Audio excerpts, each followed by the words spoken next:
ನಮಸ್ಕಾರ ಸ್ನೇಹಿತರೆ, ಕೊನೆಗೂ 23 ದಿನಗಳ ನಂತರ SIT ಟೀಮು ಧರ್ಮಸ್ಥಳಕ್ಕೆ ಇಂದು ಭೇಟಿ ನೀಡುತ್ತಿದೆ. ಸ್ನೇಹಿತರೆ, ನಿಮ್ಗೆಲ್ರಿಗೂ ಗೊತ್ತಿರೋ ಹಾಗೆ ಕೇಸ್ ರಿಜಿಸ್ಟ್ರೇಷನ್ ಆಗಿ ಅಂದ್ರೆ FIR ಆಗಿ 3ನೇ ತಾರೀಕು FIR ಆಗಿದ್ದು. ಇವಾಗ ಡೇಟ್ ಎಷ್ಟಂದ್ರೆ ಆಗ್ಲೇ 26ನೇ ತಾರೀಕು ಆಗಿದೆ.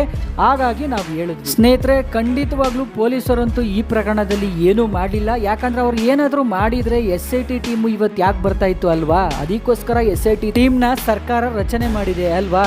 ಇದೇನಪ್ಪ ಇದು SIT ಟೀಮು ರಚನೆ ಆಗಿ ಇಷ್ಟು ದಿವಸ ಆಗೋಯ್ತು, ಇವ್ರು ಇನ್ನೂ ಧರ್ಮಸ್ಥಳಕ್ಕೆ ಹೋಗ್ಲಿಲ್ಲ, ಕೇಸ್ ಕರೆಕ್ಟ್ ಆಗಿ ನೋಡ್ಕೊತಾರ ಅಥವಾ ಮುಚ್ಚೋಗುತ್ತಾ ಅಥವಾ ಇವ್ರ ಮೇಲೆ ಯಾರಾದ್ರೂ ಪ್ರೆಷರ್ ಆಗ್ತಾ ಇದಾರ, ಏನಾಗುತ್ತೆ ಅಂತ ಎಲ್ಲರಿಗೂ ಅನುಮಾನ ಇತ್ತು. ಕಡೆಗೂ SIT ಟೀಮು ಧರ್ಮಸ್ಥಳಕ್ಕೆ ಭೇಟಿ ನೀಡಿದೆ. SIT ಟೀಮ್ ಅಲ್ಲಿ ಇರೋರೆಲ್ಲರೂ ಬಹಳ ದಕ್ಷ ಅಧಿಕಾರಿಗಳೇ ಸ್ನೇಹಿತರೆ.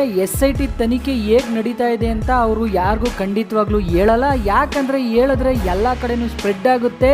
ಮತ್ತೆ ಯಾರು ಅಪರಾಧಿ ಇರ್ತಾನಲ್ವಾ, ಅಂದ್ರೆ ಆರೋಪಿ, ಅವನು ಎಸ್ಕೇಪ್ ಆಗುವ ಸಾಧ್ಯತೆ ಬಹಳ ದಟ್ಟವಾಗಿರುತ್ತೆ. ಸ್ನೇಹಿತರೆ, SIT ಈಗ ತನಿಖೆ ಶುರು ಮಾಡಿದೆ. ನೋಡೋಣ ಏನ್ ಮಾಡ್ತಾರೆ ಅಂತ, ನಾವೆಲ್ಲ ಕಾದು ನೋಡೋಣ.